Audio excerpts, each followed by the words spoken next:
सबको स्क्रीन और voice clear है?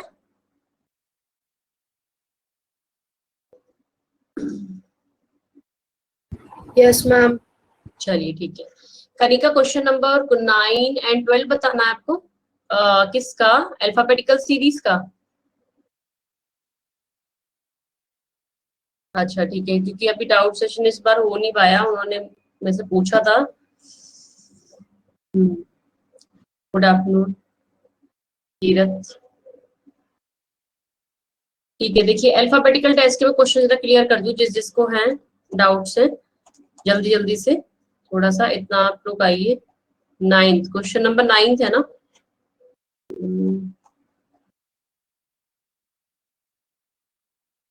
यही क्वेश्चन है कनिका?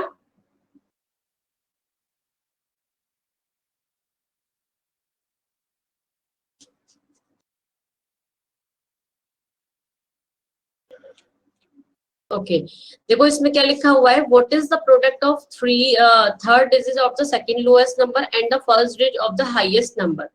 तो आपको क्या है, एक सीक्वेंस दिया हुआ है यहाँ पर, आप चेक करिएगा। अगर मैं यहाँ देखती हूँ, ये देखिए सीक्वेंस पूरा, ठीक है। अब इन्होंने बोला है कि हमें प्रोडक्ट बताना है कौन से नंबर्स का, वो चेक करेंगे third digit of the second lowest number. पहले तो आप सेकंड लोएस्ट नंबर बताइए इस सीरीज के अंदर कौन सा है, मुझे जल्दी से। लोएस्ट नंबर 169 है, तो सेकंड लोएस्ट कौन सा होगा, जल्दी बताइए। कनिका एक काम करो, माइक अपना म्यूट से हटा के आप डायरेक्टली ऐसे ही बोल दो, डाउट क्लियर तभी होगा, है ना? क्योंकि इतनी देर में लिखोगे वो करोगे तो प्रॉब्लम क्रिएट होगी।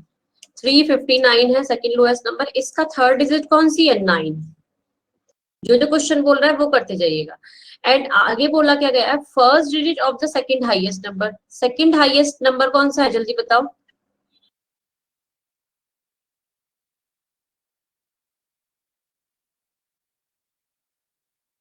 फोर सेवन नाइन, तो 479 इज दिस। इसकी फर्स्ट डिजिट कौन सी है? 4 है। तो what is the product of this number, तो इन दोनों का आपस में कर दीजिए। 36 is the answer. Answer is clear सबको? कनिका आप क्लियर है? जल्दी जल्दी मैं क्वेश्चंस बता रही हूँ, जो भी डाउट्स है जल्दी जल्दी क्लियर कर लो, फिर मैं आगे कोडिंग डिकोडिंग स्टार्ट करती हूँ। और कौन सा क्वेश्चन था? 12 शीट का 12 क्वेश्चन देखिएगा। ये क्वेश्चन तो मैंने कराए थे। बोला क्या गया है, first and third digit and 11th letter को हमें क्या करना है, यूज करना है। तो इसका first letter is I, third letter is H. Number no ma'am ये नहीं है। 12th वर्कशीट का, ओके सॉरी, वर्कशीट तो ओपन करनी पड़ेगी मुझे, अब टाइम लगेगा फिर। अच्छा अभी सिमरन आप किसके पूछ रहे हैं, ये वर्कशीट के पूछ रहे हैं? Yes ma'am. ओके तो मैं एक मिनट मैम पीपीटी का 23 और 24 बता दो। पीपीटी का आप शायद थोड़ी देर पहले ही बोल देते उससे। Sorry ma'am. चलो कोई नहीं, बताती हूँ, रुक जाओ एक मिनट। पीपीटी का बताना है आपको एक तो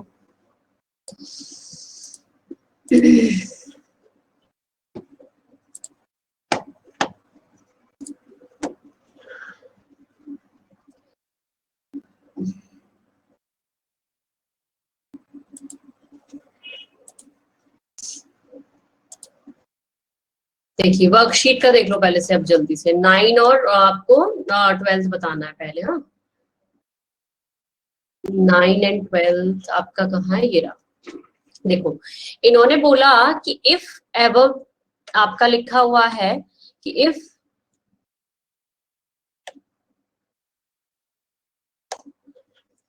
ever the sequence starting from the $2, ठीक है। अगर वो बोल रहे हैं $2 से स्टार्ट करते हैं, मतलब कि $2 मतलब यहां से लेके यहां तक स्टार्ट करते हैं, रिटर्न इन रिवर्स ऑर्डर में। अगर हम इसको रिवर्स ऑर्डर में लिखते हैं, इन यहां से यहां तक, मींस डॉलर को यहां से स्टार्ट करें, देन आई आए, देन टू आए, देन कॉपीराइट आए, देन डब्ल्यू आए, देन यू आए, इस तरीके से पूरा आप यहाँ तक डी तक लिख दीजिएगा इसको।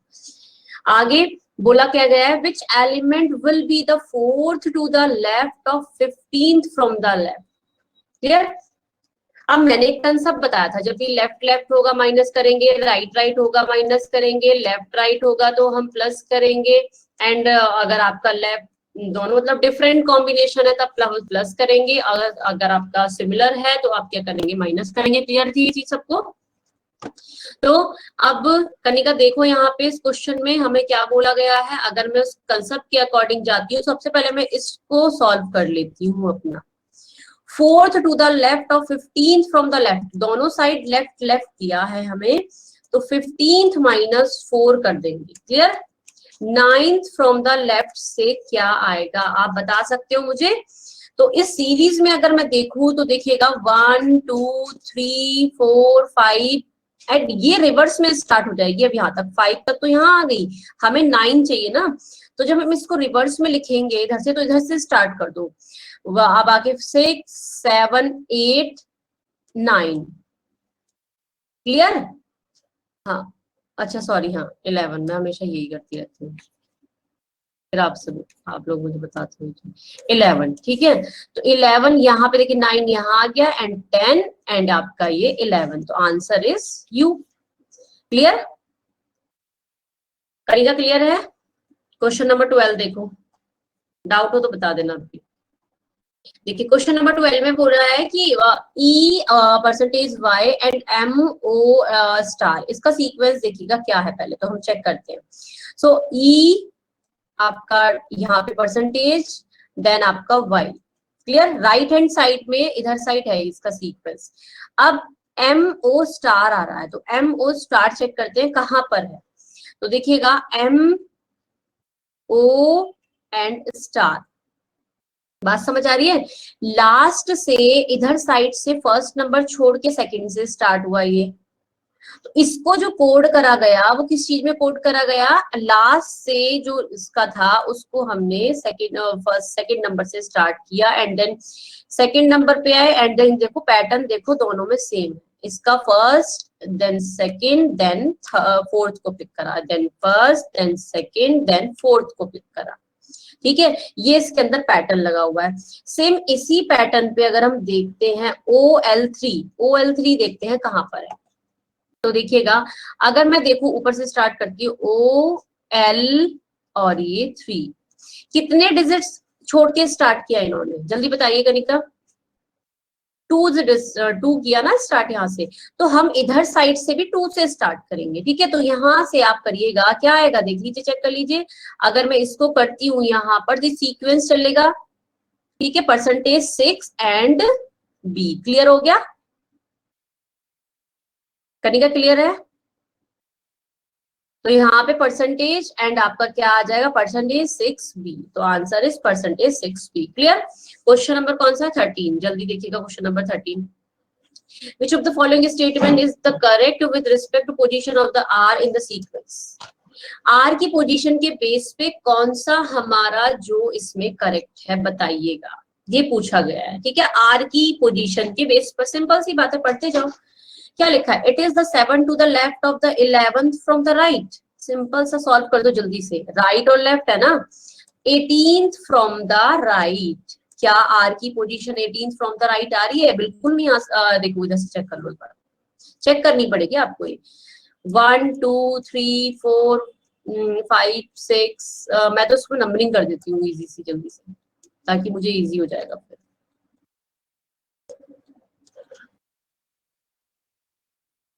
ठीक है, आर तक कर देती हूँ, मुझे क्लियर रहेगी जी।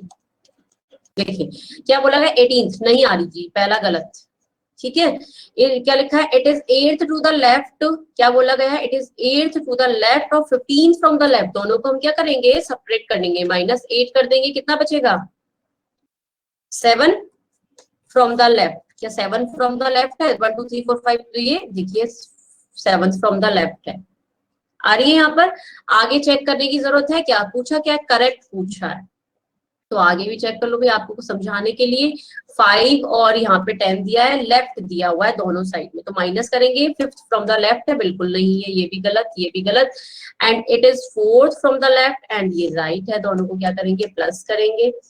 ठीक है, तो प्लस करेंगे आएगा 14th फ्रॉम द राइट। तो 14th फ्रॉम द राइट है क्या? बिल्कुल नहीं है, तो करने की जरूरत ही नहीं है। जब आपको बीच में यहाँ पे करेक्ट मिल गया तो आगे चेक करने में टाइम क्यों वेस्ट करना हम लोग को। तो बी ऑप्शन इज करेक्ट। और कौन सा क्वेश्चन पूछा है बताओ जल्दी से, आपका सिमरन जल्दी बताइए कौन कौन से क्वेश्चन। और 15 बताना है, ठीक है। If first is subtracted from the each odd number and first is added to the each even number in the number, ये तो बहुत सिंपल सिंपल से क्वेश्चन थे, कर सकते हो ये तो, सब सिंपल क्वेश्चन थे। तो बहुत इफ लिखा है कि अगर हम क्या करेंगे, वन सब्ट्रैक्ट करेंगे from the each odd number से। ऑड नंबर हमारे कौन कौन से, ये ऑड नंबर्स है, इसमें से वन सब्ट्रैक्ट कर दीजिए। And one is added to the even numbers. Even numbers में क्या करना है, वन ऐड करना है। तो अब यहाँ पे हमें वन ऐड करना है। आगे देखते हैं, हम कुछ भी नहीं करेंगे इम्प्लीमेंट, हम आगे डायरेक्टली क्वेश्चन पे जाते हैं कि क्वेश्चन हमारा क्या पूछता है। What will be the product of the number, क्या प्रोडक्ट रहेगा उन नंबर्स का second from the both ends, जो कि second from the both and से है। सिंपल सी बात है, second from the both and is 2 and second is the, ये भी इवन नंबर। इवन नंबर्स में क्या करना है, +1 करना है। क्लियर? सो हम अगर इसमें +1 करते हैं तो इज 3 एंड इसमें अगर हम +1 करते हैं सो इज 5। क्लियर? दोनों का अगर प्रोडक्ट पूछा है उन्होंने, product is the number 5 3s are 15, so answer is D. Clear? चलिए आगे आप देखते हैं फोर्थ। अच्छा पहले 16 और 17 बता देती हूँ सिमरन, फिर आगे चलते हैं जल्दी से। 16 देखिएगा, कोई क्लास से मत जाना, अभी स्टार्ट करने वाली हूँ, बस इनके 2 क्वेश्चंस रह गए हैं लास्ट। एक बार फिर बता दूं, प्रिया देखो प्रिया, ये नंबर दिया था हमें, यहाँ पर हमने क्या किया, जो ऑड नंबर्स थे उसमें 1 सब्ट्रैक्ट करना था। मींस ऑड नंबर्स हमारे पास पता है क्या होते हैं, 1 होता है, 3 होता है, 5 होता है, 7 होता है, बाकी जो 2 होता है, 4 होता है, ये सब आपको पता ही है कि ये सारे इवन नंबर्स होते हैं, ये ऑड नंबर्स होते हैं हमारे। तो उन्होंने बोला कि if 1 is subtracted from each odd number, अगर हम हर एक ऑड नंबर से हम क्या कर देते हैं, 1 सब्ट्रैक्ट कर देते हैं, और एक जो है ऐड करना है इवन नंबर है, मतलब 2 है तो 2 की जगह 3 आ जाएगा, अगर 6 है तो 6 की जगह 7 आ जाएगा, अगर 4 है तो 4 की जगह 5 आ जाएगा। ठीक है, तो इस इम्प्लीमेंट को ना करके हम एग्जाम में अगर ये चीज करने बैठे तो हमारा टाइम बहुत वेस्ट होगा उस चीज में। तो देन हम क्या करेंगे, डायरेक्टली क्वेश्चन पे चलेंगे। क्वेश्चन क्या पूछ रहा है, what will be the product, what will be the product of the number second from the both ends, कि इस नंबर में बोथ एंड से जो सेकंड नंबर पे नंबर्स हैं उन दोनों का मल्टीप्लीकेशन क्या होगा, इफ अगर ये कंडीशंस अप्लाई करते हैं तब। तो कंडीशन जब मैंने अप्लाई करी, दोनों देखा, देखो 2 क्या था इवन नंबर, 4 क्या था इवन नंबर, इवन नंबर में क्या बोल रहे हैं, +1 ऐड करना है। तो हमने यहाँ पे क्या किया, 3 किया, यहाँ पे क्या किया, 4 की जगह 5 किया, 1 ऐड कर दिया, दोनों का मल्टीप्लीकेशन पूछा था, मल्टीप्लाई कर दिया, आंसर आ गया। क्लियर? अब ठीक है, अब इससे स्लो तो नहीं बता पाऊंगी। क्लियर है प्रिया, जल्दी बताओ।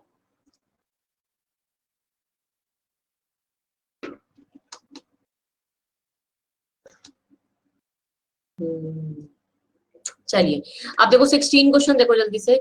सिमरन ने पूछा है, if the sum of the first and the last digit of the number, ठीक है, आगे इज इवन, ठीक है, अगर बोला है कि अगर sum of the first digit and the last digit, ठीक है, अगर इससे 972 अगर हम लेते हैं फर्स्ट इसको, और इसकी फर्स्ट जो डिजिट है 9 है एंड लास्ट डिजिट क्या है, 2 है, अगर इनका सम इवन नंबर है, इनका सम इवन नंबर नहीं आया, ऑड नंबर आया, आगे किसी और का भी तो आ सकता है ना, तो क्या बोला है, change middle digit of that number two 8।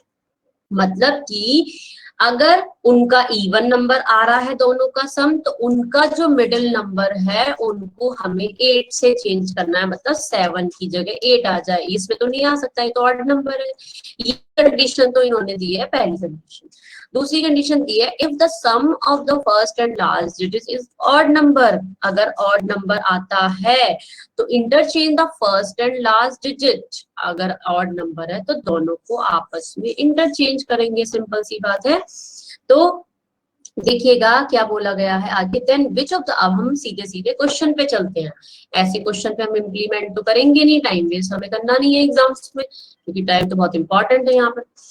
तो नेक्स्ट क्या बोला है, which of the following number is thus formed will be the lowest. अब यहाँ तो लोएस्ट बोल दिया, सिंपल सी बात है। तो अब लोएस्ट के लिए क्या करना पड़ेगा, छोटा नंबर भी करना पड़ेगा। अब आप सिंपल सी बात बताना, अगर मैं यहाँ पे देखती हूँ उन्होंने कंडीशन बोली थी कि इंटरचेंज करना है ना, ठीक है। देखो मिड वाले डिजिट से तो हमें कोई फर्क नहीं पड़ पाएगा, बाद में देखेंगे वो चीज, तो हम इवन नंबर वाला बाद में देख लेते हैं, ठीक है। हम क्या करते हैं, इंटरचेंज वाला देख लेते हैं पहले, फर्स्ट एंड लास्ट, क्योंकि आपस में इंटरचेंज हो रहे हैं फर्स्ट एंड लास्ट, क्लियर। कब, जब last and first and last digit का जो एडिशन है वो क्या आएगा, ऑड नंबर आएगा। सो हम फर्स्ट एंड लास्ट को आपस में इंटरचेंज करेंगे, ठीक है। तो हम देख लेते हैं ऑड नंबर किसका आ रहा है, 972 का आ रहा है ऑड नंबर, किसका ऑड नंबर किसका आ रहा है डिजिट पे, देखिए जल्दी बताइए, जल्दी जल्दी सब बताइए। 938 का भी आ रहा है, आगे क्या आ रहा है, और इसका भी 895 का भी आ रहा है, 863 का भी आ रहा है। अगर इवन नंबर वाले देखो तो सिर्फ मेरे पास एक है, ठीक है। और इवन नंबर में उन्होंने क्या बोला था, सिंपल सी बात बोली थी मुझे कि मिड वाली को 8 में इंटरचेंज कर देना है, ठीक है। और मुझे क्या बताना है, लोएस्ट नंबर बताना है जो कि मेरा फॉर्म होकर आएगा। तो आप दिमाग लगा सकते हो यहाँ पर कि लोएस्ट नंबर कौन सा आएगा। सो लोएस्ट नंबर वही आएगा जो आपस में फर्स्ट एंड लास्ट डिजिट से अकॉर्डिंग आप लोएस्ट नंबर बता सकते हो। यहाँ पर कोई टाइम वेस्ट नहीं करना। तो यहाँ पे अगर मैं देखूं तो यहाँ पे 2 पहले आएगा, यहाँ पे 8 पहले आएगा, यहाँ 5 पहले आएगा, यहाँ ये पहले आएगा। तो कौन सा, अगर मैं यहाँ पे देखती हूँ 6 9 जो 2 है, यहाँ पे मैं ये चीज चेक कर लो तो हमारा कौन सा बन रहा है, सबसे छोटा। देखो इसमें तो मुझे इंटरचेंज करने की जरूरत भी नहीं थी, यहाँ मिड वाला होगा तो ये तो बड़ा नंबर बन रहा है, 600 में रेंज पहुंच रही है। अगर मैं इसको इंटरचेंज करती हूँ तो 279 सबसे छोटा नंबर मेरा 279 मेरा भी आ रहा था, बट नीचे जो ऑप्शंस है वहाँ पे 972 दे रखा है, तो मतलब तो बेटा वहाँ पे देखो बोला ना, विच of the following number is दस फॉर्म्ड, कौन सा नंबर फॉर्म्ड होके आएगा, ठीक है। तो 9 यही तो हमारे पास आ रहा है ना, इसी से तो फॉर्म्ड होके आ रहा है, इस चीज से। तो आंसर ये हमारा होगा ना। कभी कभी क्या होता है, देखो फॉर्म नंबर भी दे देता है, सपोज अगर आपको ऑप्शन दे देगा तो 279 तरीके से, इस तरीके से दे देगा। कभी कभी एग्जामिनर डायरेक्टली इस नंबर को दे देगा कि बताओ कौन सा नंबर फॉर्म हो गया, वो नंबर यूज हो गया हमारा, वो फॉर्म होके आया, ठीक है। तो ये 2 तरीके से आपको ऑप्शन मिलता है, तो ध्यान रखिएगा इस चीज का, ठीक है। चलिए देखते हैं, पहले अब मैं सिमरन के डाउट क्लियर कर दूं एक बार, 17 का भी देख लेते हैं। चलिए अब देखिएगा, लिखा है what would be the third highest number. Third highest number पूछा गया है, ऑब्टेन आफ्टर द सब्ट्रैक्टिंग। देखो मैं तो सिंपल बात है, थोड़ा सा धीरे से पढ़ूंगी और उसको अप्लाई करना स्टार्ट कर देती हूँ, क्योंकि मुझे तो अभी प्रैक्टिस करनी है। अभी जब तक मेरे कंसेप्ट क्लियर नहीं होंगे तो कोई फायदा नहीं है कि आप जल्दी जल्दी में क्वेश्चन को छोड़ो या कुछ भी करो। तो ये क्वेश्चंस ऐसे ही बहुत आराम आराम से भी स्टार्टिंग करो इनकी, धीरे धीरे आपकी खुद ही स्पीड बनती चली जाएगी डेली क्वेश्चन जब करोगे, ठीक है। तो एक आपको हैबिट हो जाएगी रीडिंग करने की, कि आप क्वेश्चन को कितनी जल्दी ग्रैब कर पा रहे हो। तो वो चीजें फर्स्ट अटेम्प्ट में नहीं होती कि आप वर्कशीट करोगे, तो आराम से करो, क्वेश्चन सारे हो जाएंगे। कोशिश करो कि आप सारे के सारे क्वेश्चन कर पाओ, ठीक है। आगे देखिएगा, what would be the third highest number, पूछ रहा है थर्ड हाईएस्ट नंबर कौन सा होगा, ऑब्टेन, कौन सा हाईएस्ट ऑब्टेन होगा after the subtracting 2 from the every odd digit given sequence में, ठीक है। ऑड डिजिट से हमें सब्ट्रैक्टिंग 2 करना है and adding 1 to every even digit of the given sequence, ठीक है। अब यहाँ पे बोला है, देख लीजिएगा कि एवरी इवन डिजिट जो है उसमें से क्या करना है, हमें 1 एडिट करना है। तो हमें इवन में हमें 1 एडिट करना है, clear. Then interchanging the first and last digit, फिर क्या करते हैं, फर्स्ट एंड लास्ट डिजिट को इंटरचेंज करते हैं, थर्ड डिजिट को, सॉरी। तो बताइए कौन सा आपका सबसे हाईएस्ट बनेगा। थोड़ा सा लॉन्ग प्रोसेस हो गया ये वाला आपका। तो देखिए कर सकते हो इसको। किसने पूछा था? सिमरन। इस चीज को इम्प्लीमेंट करिएगा। अब यहाँ पे क्वेश्चन में डिजिट्स बोला है, ध्यान रखिएगा डिजिट्स। कभी आप सोचो नंबर बोला हुआ है, अभी हमें पिछले क्वेश्चन में नंबर बोला था, यहाँ पे हमें डिजिट्स बोला है, एवरी डिजिट्स। तो 9 है, 7 है, 2 है, सब पे वो चीज इम्प्लीमेंट होगी यहाँ पे सिमरन हमारी। जो ऑड नंबर्स हैं, ठीक है, वहां पे हम -2 करेंगे, एंड जो इवन नंबर है हम +1 करेंगे, देन उनको अरेंज करके आप यहाँ पर थर्ड हाईएस्ट बता दीजिएगा। ठीक है, जैसे कि अभी मैंने शॉर्ट तरीके में वो वाला करा, इसी तरीके से ये भी शॉर्ट तरीके से आप कर सकते हैं। और बताइए और कौन सा क्वेश्चन था आपका? एक लास्ट इनका और है प्रिया का 26। चलिए फिर हम कोडिंग डिकोडिंग के आगे क्वेश्चन देखते हैं। एक बार जरा मुझे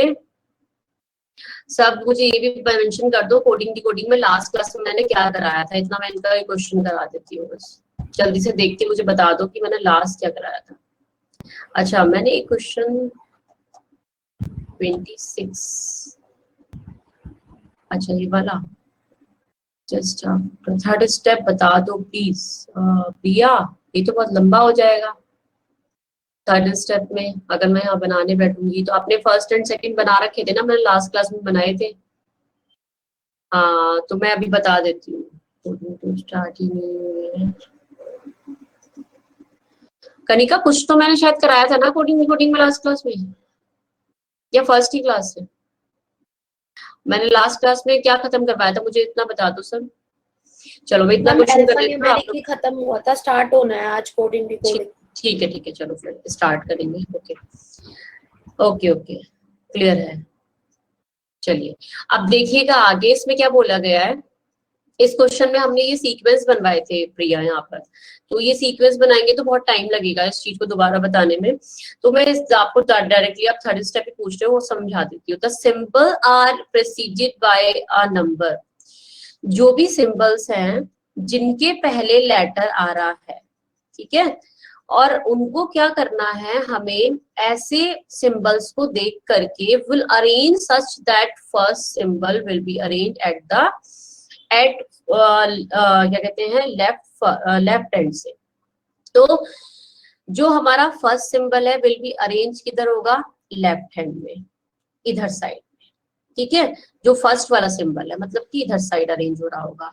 और जो सेकंड सिंबल है, second symbol will be arrange at the right hand. और जो सेकंड सिंबल जो भी आपका इस तरीके से आएगा, सीक्वेंस में आप देखते चल रहे होंगे, तो जो सेकंड सिंबल है अगर हम देखेंगे तो वो इस तरीके से होगा। जैसे पहले क्या कर दोगे आप, लेटर को यूज कर दोगे, देन सिंबल को कर दोगे इस तरीके से। क्या लिखा हुआ है आगे देखते हैं, एट द राइट हैंड। एक मिनट, पूरी मुझे पीडीएफ नहीं दिख रही आगे की तरफ की।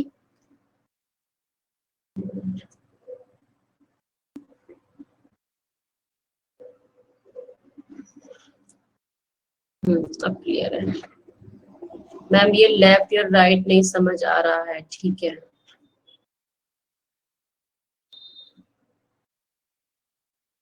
अच्छा प्रिया, इसके स्टेप्स बनवाए थे मैंने कुछ।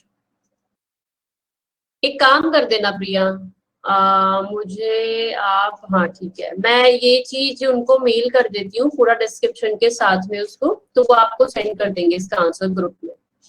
ठीक है, क्वेश्चन नंबर 26 का। ठीक है, क्योंकि इसको बनाने बैठूंगी तो मैं उसमें आपको क्लियरली मेंशन कर दूंगी कैसे कैसे आया। ठीक है, क्वेश्चन 26 में। बाकी चलिए, मैंने शायद एक और था, एक क्वेश्चन था, देखिएगा सब इधर। ठीक है, 23, 24। ओके, एक मिनट में नोट ही कर लेती हूँ अपने पास ना, ये चीज कौन कौन से बोल रहे हो आप। वो आपको दोनों को कर देंगे। आपका नेम है, एक तो कनिका को करना है, एक प्रिया को करना है। आपको प्रिया कौन सा क्वेश्चन नंबर है? 26 ना?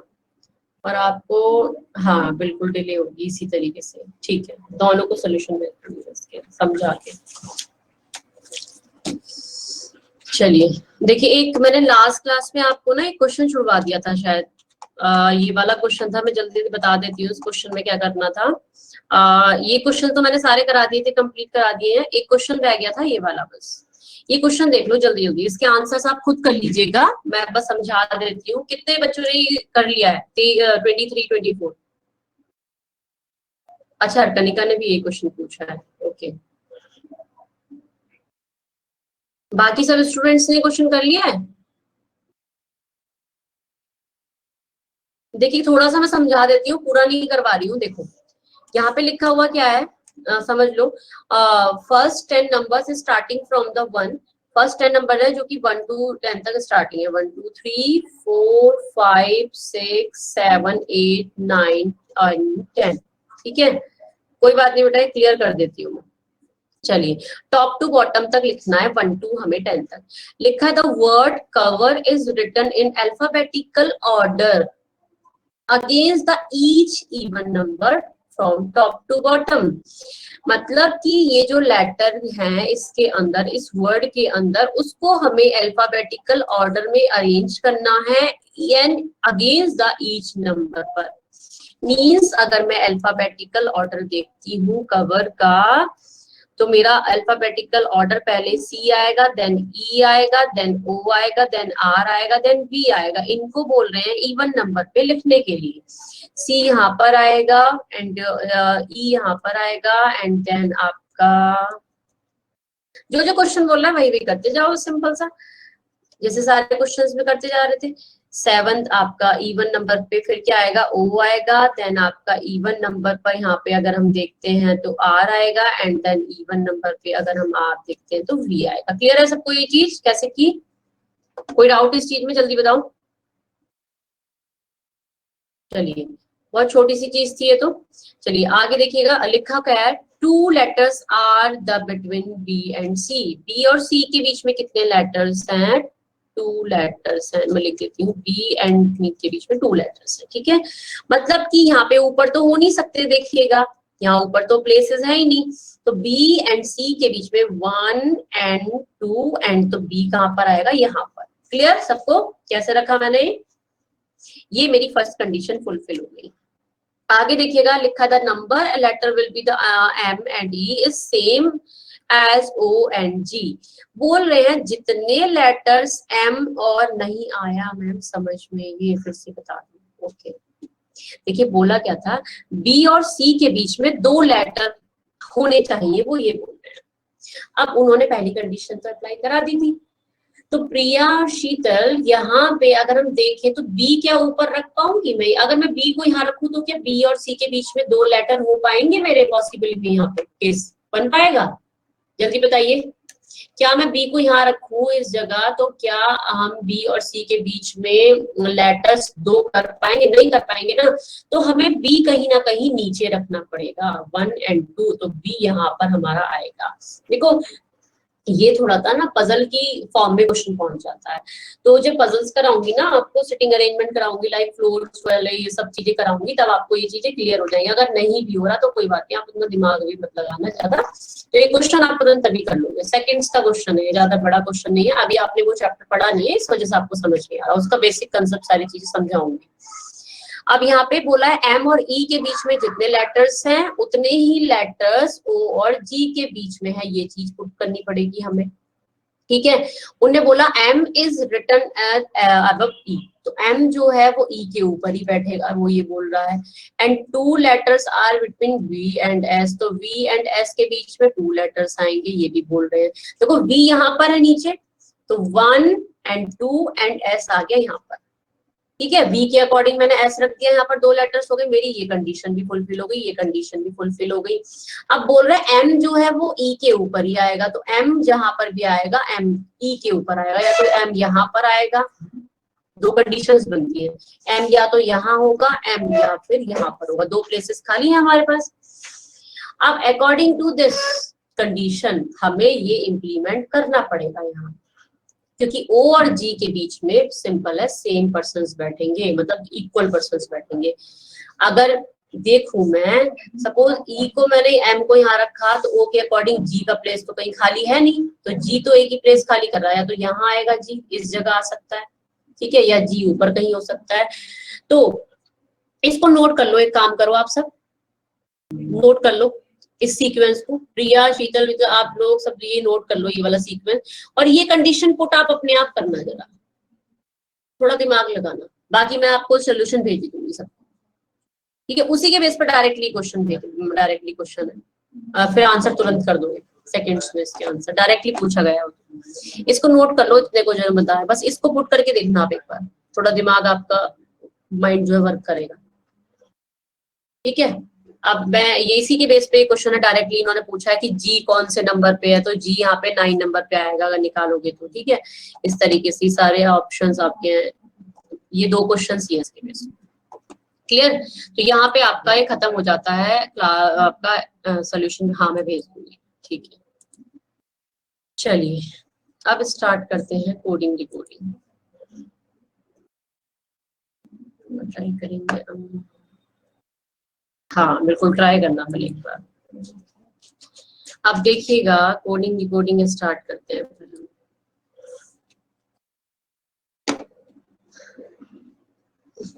एक दो स्टूडेंट्स चले गए जैसा लग रहा है, सोचा क्लास में कुछ हो तो रहा नहीं है, चले जाओ बाद में पढ़ लेंगे। चलो देखो कोडिंग डिकोडिंग में देखिएगा मेनली क्या है। पहले तो मैं इस चैप्टर का मीनिंग समझाती हूँ आप लोगों को। कोडिंग डिकोडिंग जो है क्या होता है आपका, देखिए कोडिंग डिकोडिंग का मीनिंग है कि सपोज कोई भी मैंने कोई भी आपको वर्ड दिया, जैसे कि सपोज कोई भी पर्टिकुलर चीज, उसको एक फॉर्म में हमें क्या करना है, कोड करना है। जैसे कि सपोज यहाँ पे मैं जैसे एग्जांपल, एक छोटा सा एग्जांपल लेती हूँ, बॉय। क्लियर? तो बॉय मैंने यहाँ पे एक वर्ड लिखा और मैंने बोला कि बॉय का कोई कोड बना लीजिए। यहाँ पे सिंपल अपनी लैंग्वेज में अगर यहाँ मैं कोड बनाने बैठती हूँ बॉय के लिए, तो जैसे कि सपोज आपने लेटर्स पढ़े, अभी मैंने अल्फाबेटिकल सीरीज के अंदर, अल्फाबेट टेस्ट के अंदर आप लोगों को जैसे लेटर्स की पोजीशन लर्न करवाई एंड उनके जो आपको मैंने अपोजिट्स लर्न करवाए, तो उनके बेसिस पर ही हमें क्या है कोडिंग डिकोडिंग में काफी हेल्प मिलने वाली है। उसके बेसिस पे ही हम इन क्वेश्चंस को करेंगे सॉल्व। तो देखिएगा क्लास में हम जो क्वेश्चन करने की डेट में मिल सकते हैं, मैं हरिमोहन वो सब तो मैं भेजती हूँ पीडीएफ में, सारे भेजती हूँ, आपके पास पहुंचे नहीं है। मैंने सारे क्वेश्चंस भेज दिए हैं आपको, पीपीटी वाली, पीपीटी पूरी क्लास पीपीटी भी भेजती हूँ मैं आपको, और मैं आपको वर्कशीट भी भेजती हूँ, दोनों चीजें भेजती हूँ हमेशा, पीपीटी फॉर्म में आती है। अच्छा बेटा वो तो पीपीटी फॉर्म में आती है, मैं तो उनको पीपीटी में या पीडीएफ में दोनों में शेयर कर देती हूँ, वो उनका मन होता है डिपार्टमेंट का कि वो कैसे कर रहे हैं, वो आप उनसे पूछ लीजिएगा ना, मैं उनको दोनों चीजें शेयर कर देती हूँ। अच्छा टेलीग्राम में है, पीपीटी फॉर्म में आती है टेलीग्राम में। ओके, कुछ इशू होता है क्या? मैं ये बोल रहा कि जैसे आपने जो क्वेश्चन करा है उसका सॉल्यूशन भी नहीं आता, उसमें सिर्फ क्वेश्चन आते। अच्छा अच्छा, एक्चुअली क्या था ना कि मैं आपने उसके जैसे कोई सॉल्यूशंस क्वेश्चन नहीं कर किया, पाई थी। हाँ हाँ समझ गई, मैं समझ गई। अच्छा ये मतलब सॉल्यूशन नहीं आता जो हम क्लास में करा रहे हैं। हाँ मैम। तो आप एक काम करना हरिमोहन, हमारी वीडियोस तो पड़ी रहती हैं, आपके लिए तो कुछ वैलिडिटी होती होगी ना उस चीज के लिए कि वीडियोस आप देख सकते हैं। Yes ma'am. हाँ तो उसको अपना ये चीजें मत करना कभी भी कि आपने नोट्स नहीं बनाओ, नोट्स जरूर बना लेना जितने भी मैं क्वेश्चंस करा रही हूँ। हाँ हाँ तो वो चीज जरूर करो आप ना, वीडियो से देख के कर सकते हो, ऐसे डायरेक्टली नहीं मिल पाई, क्योंकि यहाँ पे तो मैं डायरेक्टली इसको पेन से यूज कर रही हूँ, तो वो रफ भी करती चली जाती हूँ, तो उसमें वो यूज नहीं होती है। ठीक है, वो तो हमारा वर्चुअली यहीं पे चल रहा है ना वो चीज, वो उसमें नोट डाउन नहीं हो सकती है ना पीपीटी में। क्लियर? मैं समझ गई आपकी बात, अब पहले मैं कुछ और सोच रही थी। चलिए बढ़े फिर आगे इसमें। देखिएगा बॉय का मीनिंग यहाँ पे अगर सपोज मैंने बोल दिया बी के अंदर मैंने क्या कर दिए 3 लेटर्स ऐड कर दिए, तो हमें बी के अंदर 3 लेटर्स ऐड किए, तो सपोज यहाँ पे कितना आएगा आपका ई आएगा। 3 लेटर्स समझ रहे हो ना, B C D E, 3 letters हमने ऐड किए तो ई आया आपका 3rd लेटर उस पे। ऐसे ही चैप्टर वाइज भी नहीं मिलेगा, ऐसे तो चैप्टर वाइज मिलेगा बिल्कुल आपको, चैप्टर वाइज स्टार्टिंग आपकी अल्फाबेटिकल सीरीज जैसे मैंने करी थी, जो चैप्टर वाइज ही मिलेगा आपको सारा। ठीक है, बस आप इसकी टेंशन मत लो, आप अब ऐसी क्लासेस में नहीं रहे ना आप, 10th में 9th में 8th में, ये कॉम्पिटिटिव एग्जाम्स की तैयारी कर रहे हो, आपको जो मिलता जा रहा बस पढ़ते जाओ, ये सोच लो आप। शीतल चैप्टर वाइज जो मैं क्लास में करा रही हूँ बिल्कुल आप बस बनाते जाओ, वो मैं आपको बताऊंगी, सारी चीजें मैं अपडेट करूंगी, आपको किसी से कोई टेनो लेने की जरूरत नहीं है अपडेट, मैं सारी चीजें अपडेट करती चलूं, बस जो वीडियो मैं पढ़ा रही हूँ वो आप बनाते जाओ, उसके अलावा कुछ नहीं, और वर्कशीट जो दूं उनके सोल्यूशन अपने करते जाओ, ठीक है। चलिए अब देखिएगा, इसी तरीके से मैंने क्या कर दिया, बी के यहाँ पे ओ के अंदर सपोज मैंने इसमें भी +3 कर दिया, सपोज मैंने वाई में भी +3 कर दिया, इन सभी में सपोज मैंने ओ, अब हमारा कितने पर आता है, 15 नंबर पर आता है, 13 कितना हो जाएगा 18 नंबर पे क्या आता है आर। ऐसे ही वाई में अगर मैं 3 प्लस करती हूँ तो क्या आता है बी, वही जेड आ गया, जेड के बाद ए एंड बी मेरा आ जाएगा, ठीक है। तो कोडिंग डिकोडिंग में क्या किया कि क्वेश्चन किस तरीके से होगा, सपोज मैंने यहाँ पर आपको एक ये वर्ड दे दिया, बॉय इज कोडेड एज, इस तरीके से लिखा रहेगा, इज कोडेड एज किसमें, ERB में किया गया है। तो बताइए what is the code for, मैंने बोल दिया जैसे कि आपको कोई वर्ड ले लीजिए मार्क, ठीक है, what is the code for this word. तो आपने क्या किया कोडिंग डिकोडिंग में, मीन्स कोडिंग डिकोडिंग का मीनिंग क्या है कि किसी भी हिडन पैटर्न को फाइंड आउट करना, जो भी उसके पीछे छुपा हुआ है, जैसे कोडिंग डिकोडिंग यहाँ पे अगर मैं देखूं तो सीक्वेंसली मेरा क्या चल रहा था, +3 का चल रहा था, ठीक है। तो इस तरीके से ये सीक्वेंस एग्जाम्स में आपके कुछ भी हो सकता है, ये सीक्वेंस वो आपको ढूंढना है, वो हिडन पैटर्न जो उस वर्ड के पीछे गिवन है वो आप लोगों को बताना है कि क्या होगा।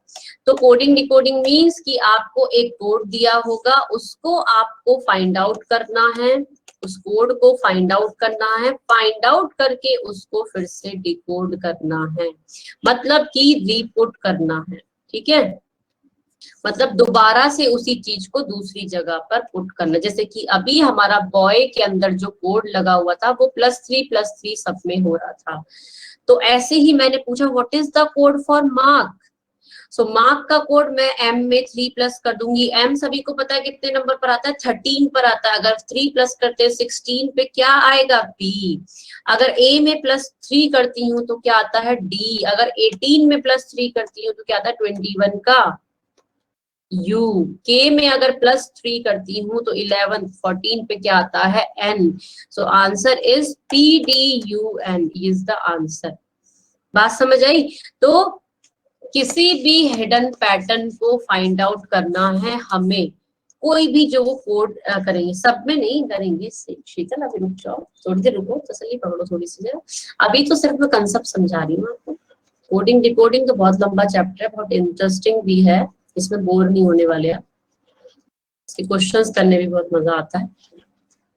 तो कोडिंग डिकोडिंग में देखिए, जैसे मैंने अभी +3 सभी में करा, एग्जामिनर कुछ भी कर सकता है जी, -1 कर दिया, +2 कर दिया, -3 कर दिया, +4 कर दिया, या फिर सभी में -10 कर दिया, -10 कर दिया, -10 कर दिया, या फिर लेटर्स के अपोजिट लिख दिए कि भाई अपोजिट लेटर्स लिख दिए, ठीक है, जैसे कि मैंने बोला था ए का अपोजिट जेड होता है, पी के मूवी से पी का अपोजिट के होता है, लाइट्स को ऑफ करते हैं एल का अपोजिट ओ होता है, तो ये सब लिख देगा, अपोजिट्स करके लिख देगा लेटर्स को।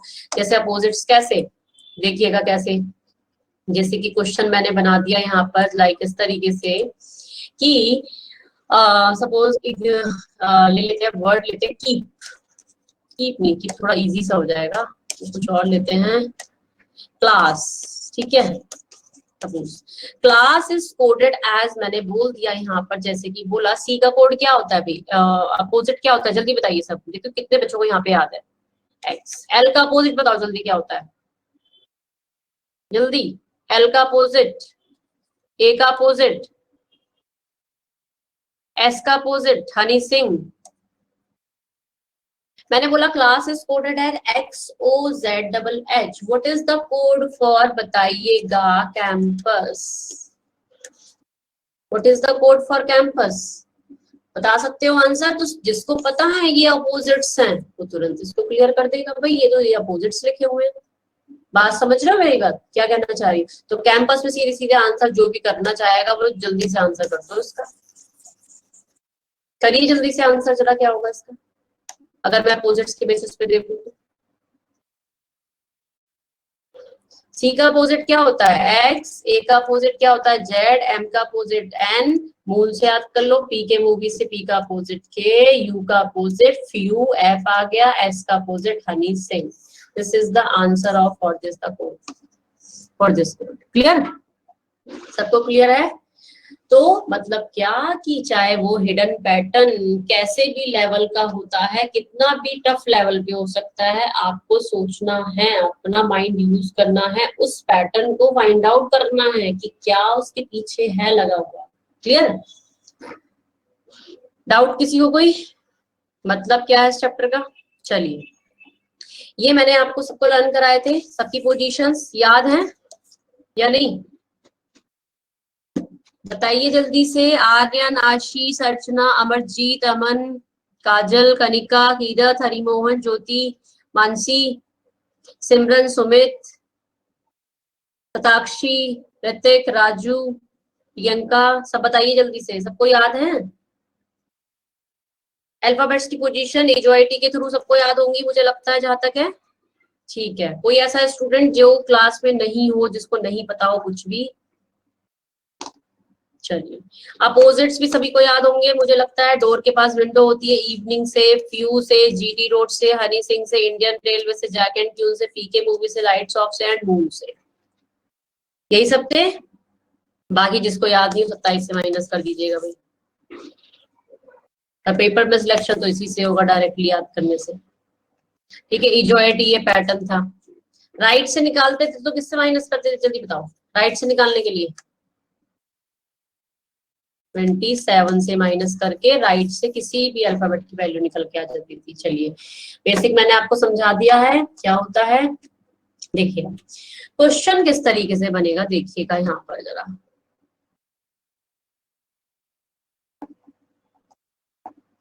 अगर मैं देखती हूँ इसको यहाँ पर, देखिएगा क्वेश्चन है, छोटा सा क्वेश्चन दिया है यहाँ, ये बड़ा कर दूं इसको थोड़ा सा। देखिए इसको यहाँ तक क्वेश्चन है, ये क्वेश्चन दिया हुआ है फ्लावर इज कोडेड, ये नहीं दिया होगा कभी, ये सोचो कभी बिल्कुल ही पागल से हो जाओ आप लोग, ये ऐसे क्वेश्चन दिया होगा। ठीक है, एक दो बच्चे होते हैं ऐसे क्लास में बिल्कुल ही, जो बिल्कुल बोल होते हैं। तो यहाँ पे जैसे कि फ्लावर इज कोडेड एज लिखा रहेगा, लैंग्वेज अभी आगे यूज कराऊंगी क्वेश्चंस में। फ्लावर का कोड देखो +4 +4 +4 +4, सभी में +4 किया, एफ में +4 करा, जे आया, एल में +4 किया, पी आया, ओ में किया, एस आया, डब्ल्यू में किया, ए आया, इस तरीके सब में +4 कर दिया। जो कोड इसमें आया वही कोड क्या होगा, सिमिलरिटी इसमें हमारी लगेगी। क्लियर? तो हमने ये कोड डिफाइन किया, कोड इज +4, सभी में +4 हो रहा है। हमने इसका हिडन पैटर्न फाइंड आउट कर लिया, देन इसको हमने दोबारा से डिकोड किया, मतलब कोड को डिकोड कर दिया। क्लियर? तो यहाँ पर कर्टेन है, सो कर्टेन का आंसर +4 +4 सभी में कर दीजिएगा, और आंसर आपका क्या आ जाएगा, GYBXEMR। क्लियर सबको? कोई डाउट यहाँ तक? मैं क्वेश्चन सिर्फ अभी बता रही हूँ किस टाइप से होगा।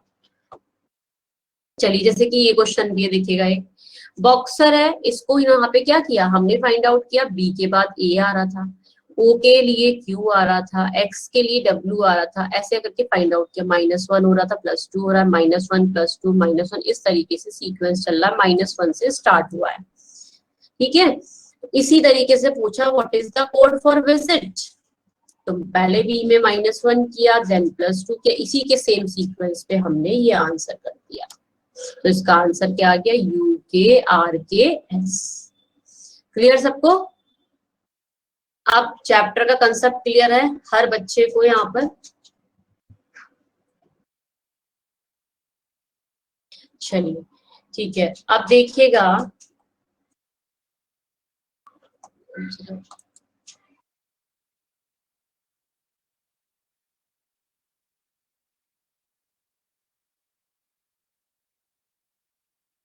अब देखिए मैं बताती हूँ आपको types of coding decoding. Coding decoding आपके, हाँ टाइम कंज्यूमिंग कुछ नहीं प्रिया, थोड़ा सा भी लगेगा, स्टार्टिंग में लगेगा, फिर बाद में कुछ नहीं होगा, फिर आप सारे क्वेश्चन सेकंड शुरू कर दोगे। ठीक है, सब प्रैक्टिस है, टाइम किसी चीज में नहीं लगना है। ठीक है, आप जैसे बच्चे हैं जो सारे एग्जाम्स क्रैक करते हैं, बस वो है डेडिकेशन चाहिए, आपको डेली पढ़ाई करनी है, डेली प्रैक्टिस करनी है बस। कॉम्पिटिटिव एग्जाम्स के क्वेश्चन इतने टफ नहीं होते, ध्यान रखिएगा। क्वेश्चंस टफ नहीं होंगे, आपकी प्रैक्टिस मेन है कि उस टाइम बाउंडेशन में आप क्वेश्चंस कितनी जल्दी कर पा रहे हो, समझे। अगर मैं मैथ्स में देखूं, रीजनिंग में भी देखूं, किसी में भी अगर मैं देखती हूँ तो उसमें क्वेश्चन टफ नहीं है। बस क्या करते हैं, उन्हीं चीजों को घुमा घुमा के वो पूछ रहे हैं आपसे, आपको कंफ्यूज कर रहे हैं। बस थोड़ा सा जिसने माइंड वहां पे यूज कर लिया, जिसने अपना टाइम सेट कर लिया, वो पेपर हर पेपर क्रैक कर रहा है, ठीक है। चलिए देखिएगा, टाइप्स ऑफ कोडिंग डिकोडिंग। एक तो आपका यहाँ पे क्या होगा, लेटर कोडिंग डिकोडिंग होगा, एक नंबर कोडिंग डिकोडिंग होगा, एक मिक्स कोडिंग डिकोडिंग होगा, ठीक है। यहाँ पे कुछ पार्ट्स हैं जिसमें हम आज की जो क्लास में बात करेंगे वो करेंगे लेटर बेस्ड कोडिंग डिकोडिंग। इसमें कुछ टाइप्स है जो कि क्वेश्चंस आते हैं, तो मैं आपको क्लियरली मेंशन करती हुई चलूंगी कि कौन कौन से पार्ट से किस में कौन सा एग्जाम में क्वेश्चन आने वाला है, ताकि आपको क्लियर रहे कि आप अगर एसएससी का एग्जाम देने जा रहे हो तो इस पार्ट से ये वाला क्वेश्चन आएगा, अगर इस वाले पार्ट से देखो तो इस वाले क्वेश्चन, वो सारी चीजें एक्सप्लेन करती हुई चलूंगी। तो वो चीज जब आप नोट्स बना रहे होगे तो वहाँ मेंशन कर लेना, जब आप टेस्ट सीरीज देते हो तो बाकी सब आइडिया बाद में आपको लग ही जाता है कि कौन कौन से क्वेश्चन किस किस एग्जाम्स में आने वाले हैं। तो लेटर कोडिंग डिकोडिंग में देखिएगा, स्टार्ट यहाँ से करते हैं। तो इसमें जो आपका आता है, फर्स्ट आता है सब्स्टिट्यूशन कोडिंग। इसको लिखने की जरूरत नहीं है, छोटी छोटी चीजें, सब पार्ट्स हैं, बस बता रही हूँ। आप क्वेश्चंस पे ध्यान दीजिएगा, मेन क्वेश्चन क्या है, आप हमें नाम याद करने की जरूरत नहीं है। सब्स्टिट्यूशन कोडिंग,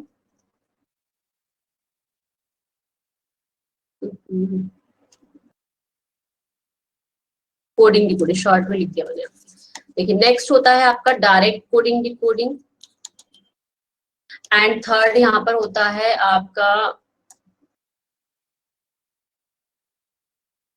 शफलिंग के बेस पर, शफलिंग कोडिंग डिकोडिंग शफलिंग के बेस पर होती है। एंड एक होती है आपकी ऐड एंड सब्ट्रैक्शन के बेस पर कोडिंग डिकोडिंग, ठीक है। जो अभी हमने ऐड एंड सब्ट्रैक्शन आपको दिखाए थे, एग्जांपल्स में दिखाए थे सबको, कैसे ऐड एंड सब्ट्रैक्शन कर रहे थे। जैसे किसी में एडिशन आ गया, किसी में माइनस आ गया, इस तरीके से, जिसमें दोनों के दोनों आ गए, जिसमें सिंगल आ गया, जिसमें आ गया सिंगल माइनस प्लस, अलग अलग भी आ जाते हैं।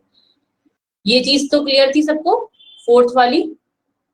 तो लेटर कोडिंग डिकोडिंग में आपके थ्री यहाँ पे जो है 4 पार्ट्स पे क्वेश्चंस हैं। तो आपका जो मैं ये बता देती हूँ कि एसएससी के एग्जाम्स में जो आपका क्वेश्चन आना है एंड जो बैंकिंग के एग्जाम्स में आना है, तो वो किस किस पार्ट से कौन कौन से क्वेश्चंस आपके आने हैं। देखिएगा, जो सब्स्टिट्यूशन कोडिंग डिकोडिंग का जब मैं क्वेश्चन कराऊंगी, एसएससी का फिक्स है कि वो एक क्वेश्चन इससे पूछता है, इस वाले पार्ट से, मतलब 2 से 3 का रेशियो रहता है एसएससी के अंदर। एसएससी के एग्जाम्स में अगर मैं देखती हूँ कोडिंग डिकोडिंग का, यहाँ लिख देती हूँ, आप बाद में स्क्रीनशॉट ले लेना। एसएससी की एग्जाम्स में अगर देखें तो रेशियो रहता है 2 से 3 क्वेश्चंस का इसका। एंड बैंकिंग के एग्जाम्स में अगर मैं यहाँ पर देखती हूँ, क्लर्क के पेपर में आपका 3 to 5 का रेशियो रहता है। तो ये आपका, और पीओ में भी हमारा यही रहता है 3 to 5 का, ठीक है। अब ये मेंस के अकॉर्डिंग अलग अलग है। मेंस में इनका 5 क्वेश्चन रहते हैं, मेंस में इनके भी 5 क्वेश्चन रहते हैं, दोनों के मेंस में 5 आपके क्वेश्चन रहते हैं, ठीक है। बाकी अगर हम अदर एग्जाम्स में देखते हैं, जो भी आपके अदर एग्जाम्स होंगे, उसमें सबका रेशियो अलग अलग रहता है। मतलब कोडिंग डिकोडिंग इंपॉर्टेंट चैप्टर है फॉर द ऑल एग्जाम्स, जितने भी आपके स्टेट लेवल के एग्जाम्स है, नॉर्मल जो भी एग्जाम्स है, उसमें 2 से 3 क्वेश्चन इसके रहते ही है, ठीक है। तो ये आपका पैटर्न है जो आपके एग्जाम्स में होने वाला है इस चैप्टर से रिलेटेड पूरा।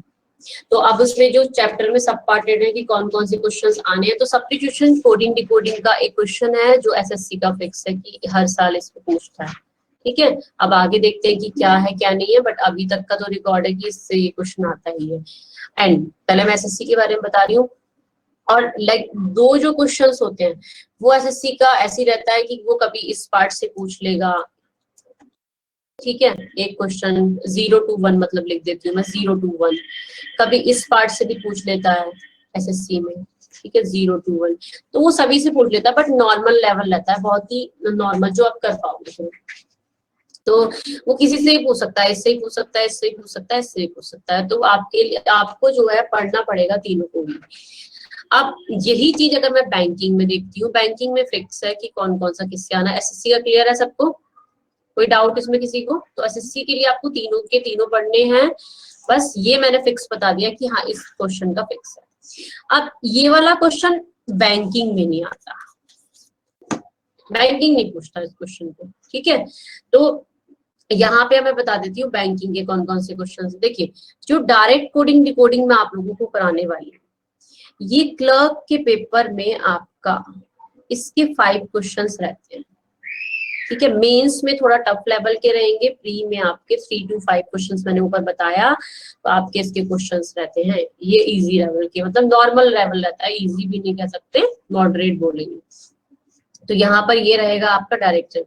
बाकी ये हो गया आपका क्लर्क के लिए।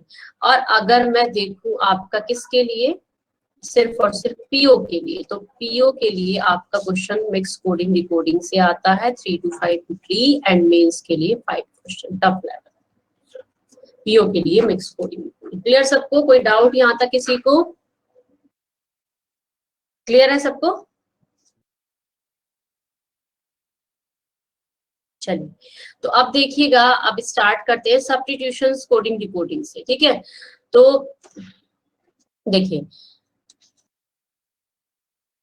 सब्स्टिट्यूशन कोडिंग डिकोडिंग, देखिएगा इसके अंदर हमारा क्या होता है कि कुछ चीजें हैं जो आपको याद रखनी है। जैसे कि अगर मैं बोलूं यहाँ पर एक छोटा सा कंसेप्ट है जो याद रखेंगे आप, कॉल्ड या फिर मीन्स। अगर कॉल्ड में आपका लिखा हुआ आ रहा है कॉल्ड की जगह नोन एज, नोन एज, तो देखिए कॉल्ड का मीनिंग समझ लीजिएगा कि जस्ट आफ्टर वाला आपको आंसर देना होगा, जस्ट बाद वाला आंसर देना होगा। और मीन्स मीनिंग क्या है कि जस्ट बिफोर वाला आंसर आपको देना होगा। देखिए इसका मैं कंसेप्ट आपको प्रॉपर समझाऊंगी, अगर टाइम रहा क्लास में अभी तो मैं आपको समझा दूंगी, अदरवाइज मैं नेक्स्ट क्लास में आपको उसको क्लियरली समझाऊंगी। क्योंकि इसमें क्या है कि एग्जामिनर क्या कर रहा है, हर बार अभी जो मैंने देख रही हूँ लास्ट 2 ईयर से, तो यहाँ पे पहले तो कॉल्ड आता था एग्जाम्स में, मीन्स एज इट इज आता था, बट अभी लास्ट 2 ईयर से उसने यहाँ पे लैंग्वेज चेंज करना आपका स्टार्ट कर दिया। कॉल्ड की जगह नोन एज लिख देता है, कभी कभी इज भी लिख देता है, तो इसके साथ कॉल्ड लिख देता है। तो इसलिए इसका मीनिंग समझाना जरूरी है आप लोगों को कि ये कंसेप्ट जो बनाया है ये क्यों और कैसे हम इसको अप्लाई कर रहे हैं, वो चीज मतलब पीछे रीजन क्या है इसका, वो चीज आपको समझनी है। तो वो मैं नेक्स्ट क्लास में एक्सप्लेन करूंगी। अभी क्वेश्चन देखते हैं कि कैसे करना है इसका, ठीक है, क्योंकि थोड़ा सा लेंथी है तो बीच में रह जाएगा, इसलिए मैं उसको स्टार्ट नहीं कर रही हूँ। देखिए जैसे कि इसके क्वेश्चन है, लाइक इस तरीके से क्वेश्चन आएगा, मैं क्वेश्चन देखते हैं। लिखा रहेगा व्हाइट इज कॉल्ड, ये बाद में देखेंगे, ऊपर वाला क्वेश्चन जो मैं अपने क्वेश्चन लिख रही हूँ, white is called green and green is called yellow and yellow is called red and red is called blue and blue is called black and black is called क्या बोले, पिंक सपोज, ठीक है। ये conditions दी examiner ने यहाँ पे कुछ आपको लिखा रहेगा क्वेश्चन, और इस तरीके से नीचे क्वेश्चन लिखा रहेगा, जैसे कि क्वेश्चन बोला मैंने, पहला question, what is the colour of human blood example. तो यहाँ पर मैंने बोला कि कॉल्ड जब भी आना है आपको क्या करना है, बाद वाला आंसर करना है। ये बोला है मैंने कि कॉल्ड जब भी आएगा हम क्या करेंगे, बाद वाला आंसर करेंगे यहाँ पर। तो देखिएगा कैसे अप्लाई करेंगे चीज। देखिए भाई ब्लड का कलर कैसा होता है, जल्दी बताओ, ह्यूमन के रियल में बताओ, पहले रियलिटी बताओ, क्या कलर होता है, red. Red. So red is called, कहाँ लिखा हुआ है ये चीज हम देखेंगे। रेड इज कॉल्ड क्या बोला गया है, ब्लू बोला गया है। इस ब्रेड के बाद में कुछ भी नहीं है, यहाँ पर कुछ नहीं है, देखिए बाद वाला हमेशा आंसर करेंगे, सो आंसर इज ब्लू। बात समझ आई सबको? क्लियर है ये चीजें? अब ऐसे ही अगर मैं देखती हूँ what is the colour of human hair, human hair का कलर क्या होता है? ह्यूमन हेयर्स का black, so black is Black. Called, क्या बोला गया? ब्लैक इज कॉल्ड क्या बोला जाएगा? Pink. Answer is pink. या मैं आपको बोल दूं what is the colour of sky, sky का कलर कैसा होता है? जल्दी बताइए, आंसर करिए सारे क्वेश्चंस का जल्दी। Blue, blue Blue. Is called, क्या बोला गया है? Blue is called, Black. देखिए बाद वाला आंसर इज ब्लैक। ठीक है, अब मैं बोल देती हूँ आगे, what is the colour of grass, grass का कलर क्या होता है? Green. Green, so green is called, क्या बोला गया है यहाँ पे? येलो, तो answer Yellow. Is yellow. Clear Yellow. सबको? क्लियर है सबको ये चीजें? Yes, ma'am.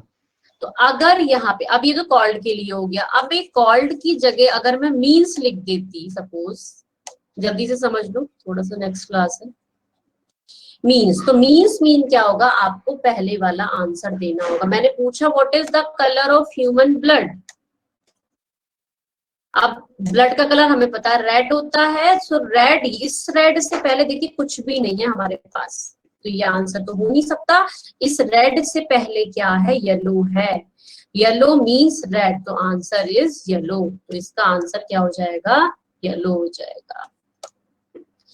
What is the colour of human hairs, बताइए फिर से, अब ह्यूमन हेयर्स का कलर क्या होगा यहाँ पे? तो ब्लैक Blue से होगा पहले मैम. क्या है? Blue. What is the colour of grass, जल्दी बताइए, ग्रास का कलर क्या होगा? White. यस, बिल्कुल, तो ग्रास का ग्रीन है, तो ग्रीन से पहले व्हाइट। क्लियर सबको? तो ये अभी मैंने फर्स्ट पार्ट कराया है, बाकी हम अब नेक्स्ट क्लास में देखेंगे इसका। ठीक है, तो अभी इसका कंसेप्ट मैं समझाऊंगी, तो याद दिला देना मुझे नेक्स्ट क्लास में कि मुझे इसका आपको कंसेप्ट बताना है, कि जो क्वेश्चन है इसका कंसेप्ट क्लियर करूंगी मैं नेक्स्ट क्लास में। Okay, Okay. चलिए नेक्स्ट क्लास में मिलते हैं। तो सभी को समझ आ गया होगा यहाँ तक? किसी को कोई डाउट हो तो बाकी नेक्स्ट क्लास में मुझसे पूछ लीजिएगा। Yes, ma'am. ओके, ओके, चलिए, बाय बाय।